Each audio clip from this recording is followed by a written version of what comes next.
Welcome to Access Asia, I'm Yuka Royer, and these are our main stories in this edition.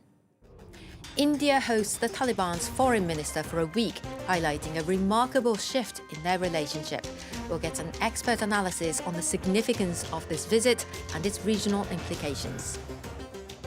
South Korea issues a travel ban to parts of Cambodia and says 1,000 of its nationals have become involved in online fraud schemes, as scam centres in the region continue to flourish despite a recent crackdown. And a record number of people in Japan have been killed by bears this year. As encounters with wild ursines become more and more common, authorities and local media are calling on people to protect themselves. A photo can speak 1,000 words. The Taliban's foreign minister, Amir Muttaqi, speaking in front of female journalists in India, his second press conference in 48 hours after the first one, which excluded women, sparked an outcry. It's one of the highlights of his week-long trip to India, the highest-level diplomatic visit since the group seized power in Afghanistan in 2021. Although New Delhi has yet to officially recognize the Taliban government, it extended a warm welcome to Muttaqi, demonstrating a remarkable turnaround in their relationship. For more on the significance of this visit, let's cross now to Dr. Subir Sinha from the University of London School of Oriental and African Studies. Thank you for joining us, Subir. Thank you for having me. So just how groundbreaking then is this visit, and why is India embracing the Taliban now? I think what is significant about the recent thawing of these relations, remember, India does not have an embassy in Afghanistan. It was very much against the handing over of power to the Taliban a couple of years ago.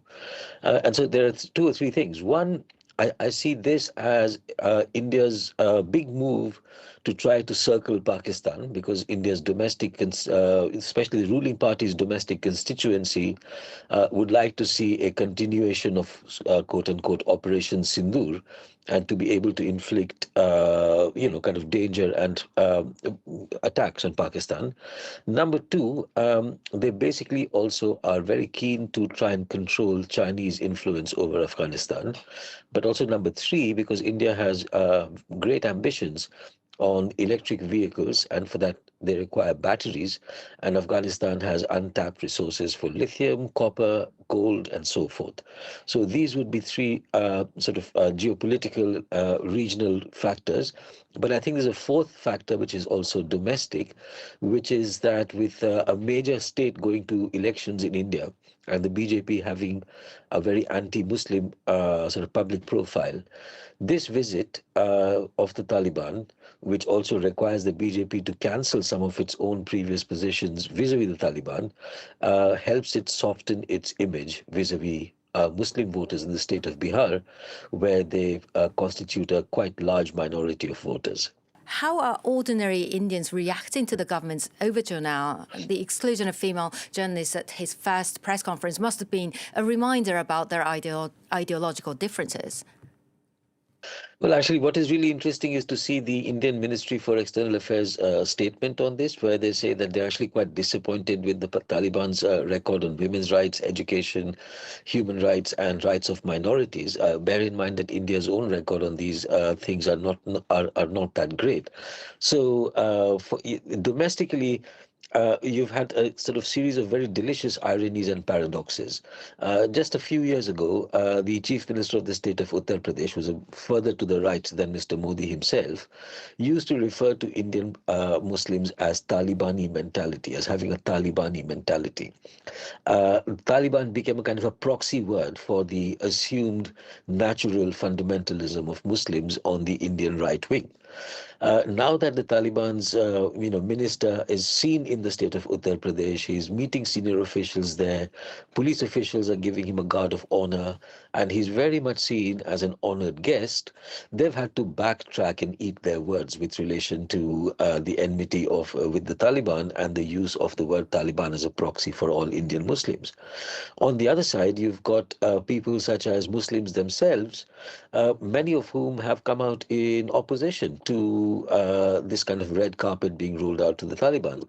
There are sort of people positioning themselves around this visit in ways which are contradictory but also cynical even, but with an eye towards some very local and short-term kinds of aims. Well, as you mentioned, there's the Pakistan factor. All this, of course, this visit comes as Afghanistan has been engaged in deadly clashes with its former patron. How bad are the relations between the Taliban and Pakistan right now? And don't they have any interest in mending ties? I think Pakistan always saw Afghanistan and specifically the Taliban as very much a junior partner, one that would do Pakistan's bidding. Now, as you said, the links between the Pakistani establishment and the Taliban have actually deteriorated quite a lot. And Pakistan specifically blames the Taliban for not keeping the Tehreek-e-Taliban Pakistan, or TTP, under its control and under its reign. And of course, currently they blame the TTP for terror attacks within Pakistan. So that's one.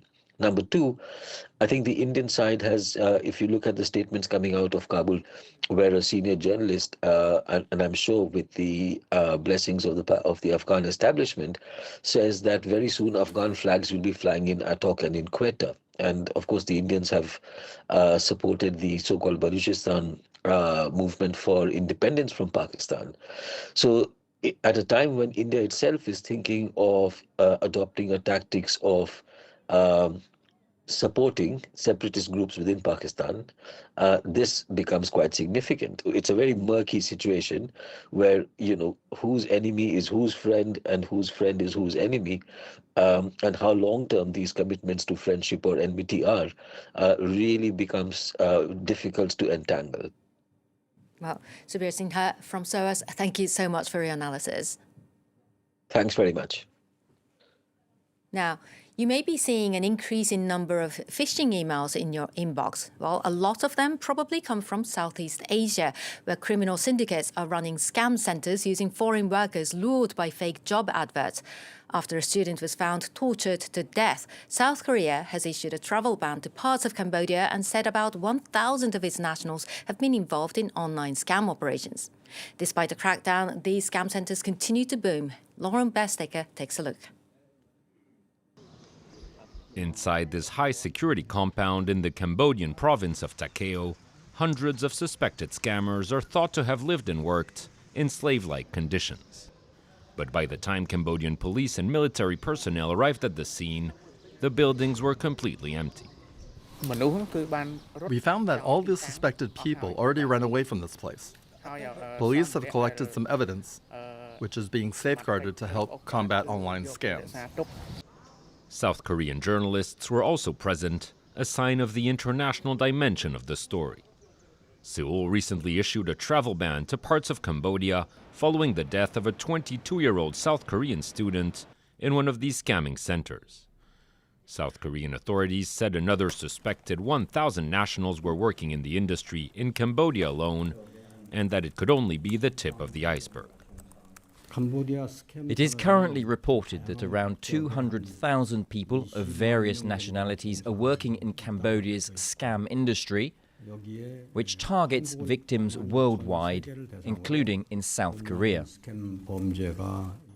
The tentacular industry has in recent years been proliferating in other parts of Southeast Asia, especially the so-called Golden Triangle, a largely lawless area located between Myanmar, Laos, and Thailand.